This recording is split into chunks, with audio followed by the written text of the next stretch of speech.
Une réaction sur la contestation en France après la grande mobilisation de samedi. Comment vous jugez la façon dont le gouvernement a géré cette crise? Daniel Cohn-Bendit ce matin dit que le gouvernement a très mal géré la crise. Est-ce qu'il a répondu avec Édouard Philippe hier soir aux inquiétudes des Français? Surtout, il ne l'a pas anticipé alors que c'était annoncé.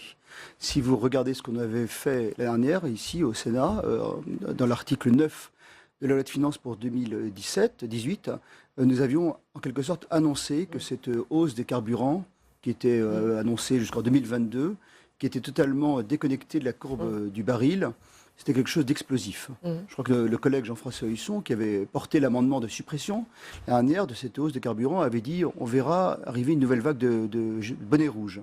Vous l'aviez senti en fait? On l'avait senti parce que c'est totalement irresponsable à l'avance de dire on va augmenter les carburants, on va augmenter l'énergie pour les entreprises et pour les particuliers sans avoir connaissance par définition de la courbe du pétrole. Donc on avait dit on risque une nouvelle vague de contestation et le gouvernement n'avait pas voulu l'entendre et aujourd'hui malheureusement ça se passe de manière peut-être un peu violente.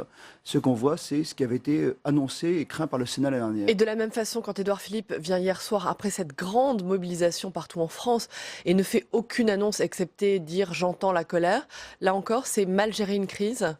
Surtout, ce qui n'est pas compréhensible, c'est deux choses. La première chose, c'est que la hausse, on ne peut pas l'annoncer à l'avance sans connaître par définition les coûts de l'énergie. Et si le baril était par exemple à $120, ça serait totalement explosif. Et puis la deuxième chose, c'est que cette fiscalité supplémentaire qui va être prélevée sur les Français, sur les entreprises, sur les particuliers, elle ne va pas à la transition énergétique. Et même, on va y venir précisément. Je voulais d'abord vous entendre sur l'aspect politique de cette crise et la façon dont le gouvernement gère cette crise. Comme l'année dernière, c'est un peu passé de manière indifférente, parce que le cours du baril était plus bas.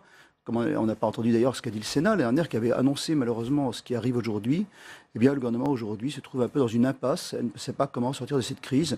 Et malheureusement, je pense que pour un certain nombre de zones rurales notamment, la réponse qu'a apportée n'est évidemment pas à la hauteur des... Comment vous voyez, dernière question sur ce sujet, comment vous voyez la suite de ce mouvement? Est-ce que les blocages vont se poursuivre? Est-ce que la crise va se dénouer?